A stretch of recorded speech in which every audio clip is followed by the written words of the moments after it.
Hello दोस्तों, नमस्कार। आप सभी का स्वागत है आपके अपने YouTube channel current affairs magic में। और आज हम बात करने वाले हैं 7 अगस्त के करंट अफेयर्स की। और हमारा पहला क्वेश्चन है कि रक्षा मंत्रालय ने प्रशासनिक सुधार और लोक शिकायत विभाग और किसने मिलकर त्रिपक्षीय समझौते पर हस्ताक्षर किए हैं। तो इन्होंने मिलकर किए हैं IIT कानपुर के साथ, यानी भारतीय प्रौद्योगिकी संस्थान कानपुर के साथ। और ये MOU शिकायतों के कारण और प्रकृति की पहचान जहाँ भी आवश्यक हो, प्रणालीगत बदलाव और नीतिगत हस्तक्षेप शुरू करने के लिए यहाँ पर समर्थन करेगा। और ये त्रिपक्षीय MOU के अनुसार IIT कानपुर से संबंधित केंद्रीकृत लोक शिकायत निवारण और निगरानी प्रणाली पर प्राप्त लोक शिकायतों की खोज और भविष्यवाणियाँ सफलतापूर्वक करने और आर्टिफिशियल इंटेलिजेंस यानी AI और मशीन लर्निंग तकनीकी यहाँ पर विकसित की जाएगी। और IIT कानपुर के द्वारा यहाँ पर किए गए विश्लेषण को बढ़ावा देने के लिए DARPG रक्षा मंत्रालय से संबंधित लोक शिकायतों पर डेटा डंप की यहाँ पर पेशकश करेगा। और हमारे केंद्रीय रक्षा मंत्री हैं राजनाथ सिंह। हमारा अगला क्वेश्चन है कि goal keeper Iker Casillas footballer से इन्होंने फुटबॉल से रिटायरमेंट ले लिया है। ये किस देश के लिए खेलते थे, यानी एक फुटबॉलर थे। तो ये पूर्व रियल मैड्रिड और स्पेन के गोलकीपर थे। कहाँ के लिए खेलते थे? स्पेन के लिए खेलते थे।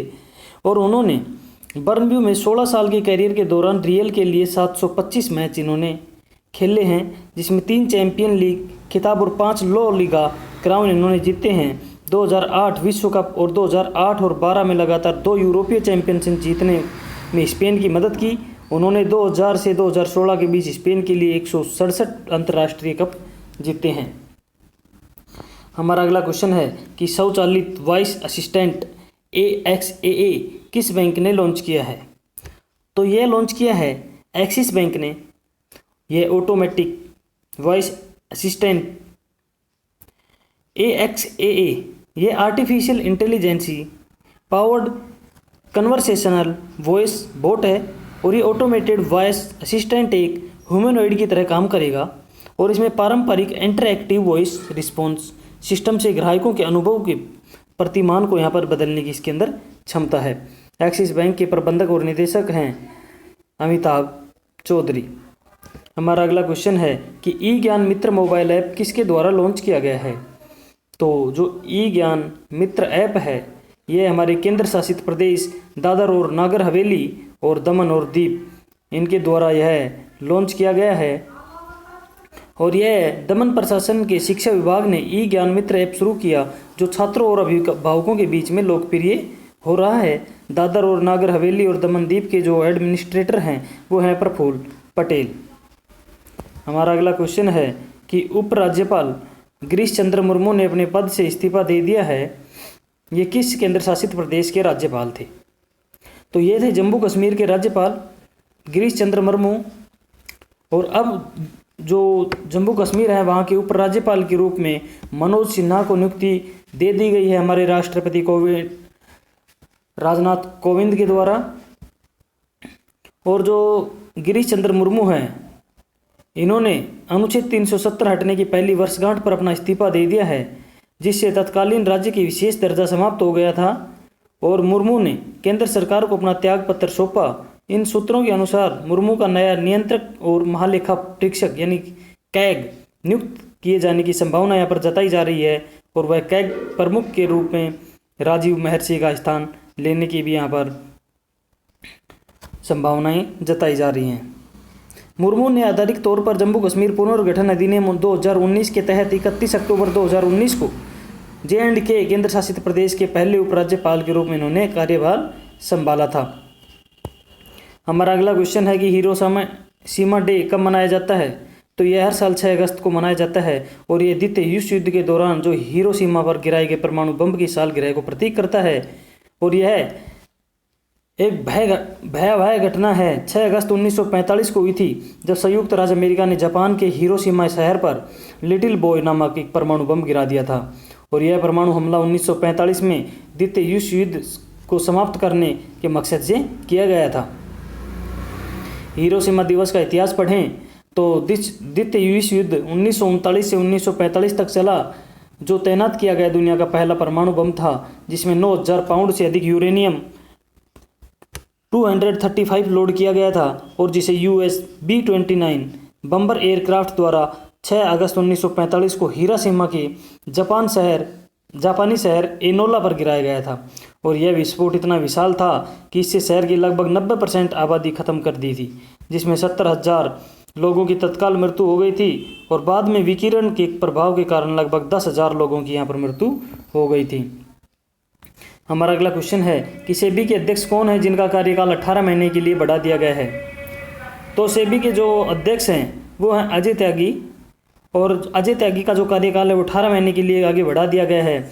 और हमारे प्रधानमंत्री नरेंद्र मोदी की अध्यक्षता वाली मंत्रिमंडल की नियुक्ति समिति ने त्यागी का कार्यकाल 18 महीने यानी 1 सितंबर 2020 से 28 फरवरी 2022 तक यहाँ पर बढ़ाने की यहाँ पर मंजूरी मिली है। हमारा अगला क्वेश्चन है कि शहीद महेंद्र कर्मा तेंदुपत्ता संघर्ष समाज सुरक्षा योजना की शुरुआत किस राज्य में शुरू की गई है।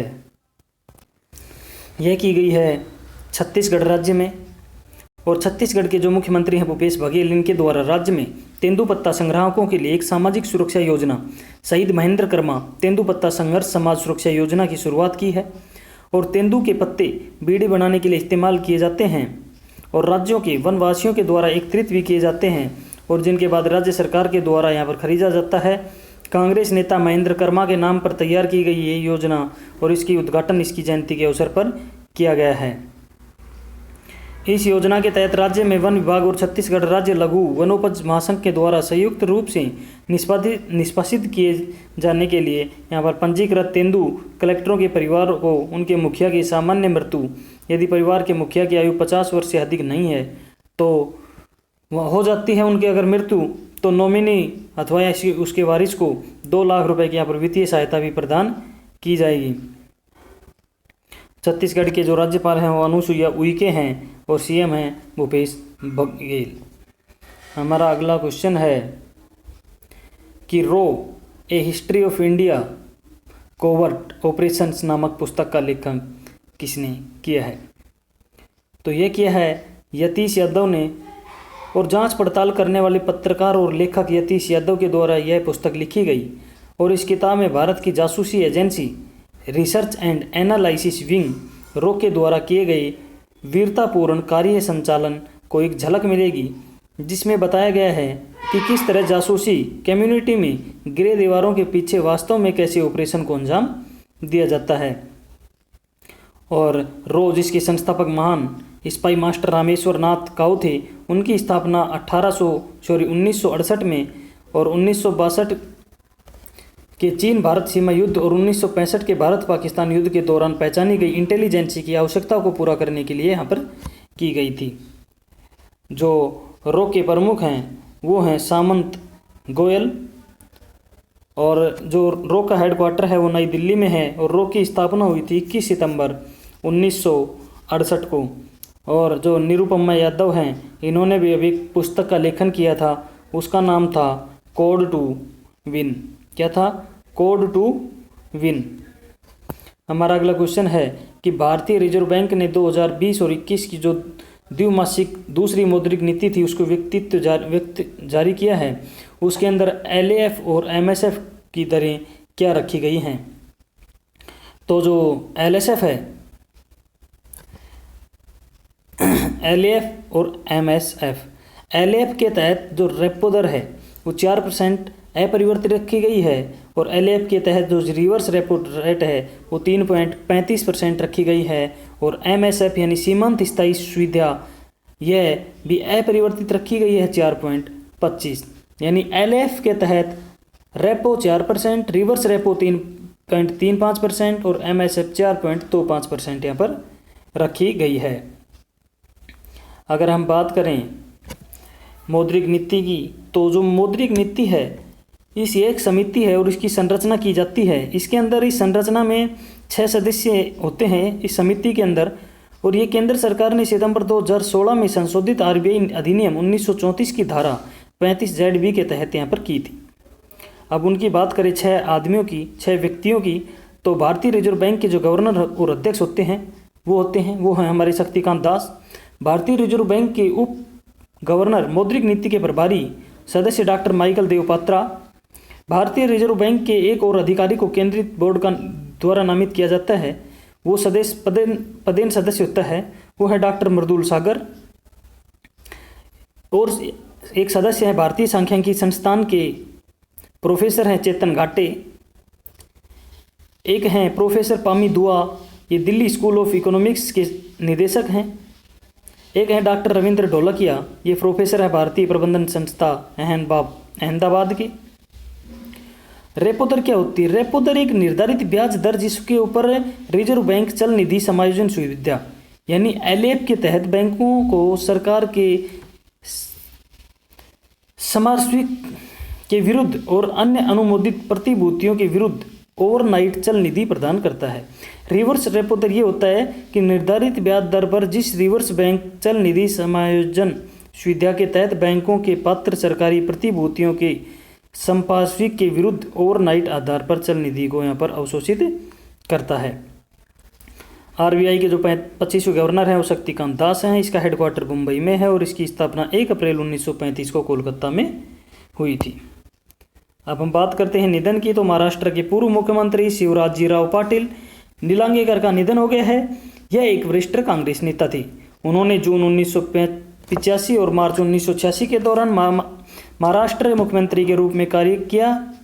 हालांकि उन्होंने 1985 में राज्य के मेडिकल कॉलेज की परीक्षाओं में उनके खिलाफ कथित धोखाधड़ी के आरोप में चलते मजबूरी से सीएम पद से इन्हें इस्तीफा देना पड़ा था। दूसरे हैं अरुणाचल प्रदेश के पूर्व राज्यपाल राम प्रधान का भी निधन हो गया है। ये वरिष्ठ आईएएस अधिकारी थे। इन्होंने मुंबई में वाईवी चौहान प्रतिष्ठान के ट्रस्टी के रूप में के साथ साथ 26/11 के मुंबई आतंकी हमले की सुरक्षा बलों की प्रतिक्रिया की जांच के लिए दिसंबर 2008 में गठित की गई 2 सदस्यीय समिति का इन्होंने नेतृत्व भी किया था। अगले हैं अमेरिकी कंप्यूटर इंजीनियर विलियम किर्क, जो दुनिया के पहले कंप्यूटर माउस के सह आविष्कारक थे। इनका भी निधन हो गया है। और 60 के दशक के मध्य में बिल इंग्लिश के द्वारा बनाया गया माउस केवल एक पिन वुड ब्लॉक, एक क्रूड बटन और एक कनेक्टर था। 1964 में विलियम स्टैनफोर्ड रिसर्च इंस्टीट्यूट ने डगलस एंगलबर्ट के साथ माउस का सह विकास करने वाले पहले व्यक्ति थे और उन्होंने 1968 में सभी डेमो में सर्वश्रेष्ठ करार इन्हें दिया था। तो धन्यवाद दोस्तों, आज के लिए इतना ही। मिलते हैं नए वीडियो में नए अपडेट के साथ। तब तक पढ़ते रहिए, बढ़ते रहिए और आपके अपने YouTube channel current affairs magic को सब्सक्राइब करना ना भूलें। धन्यवाद।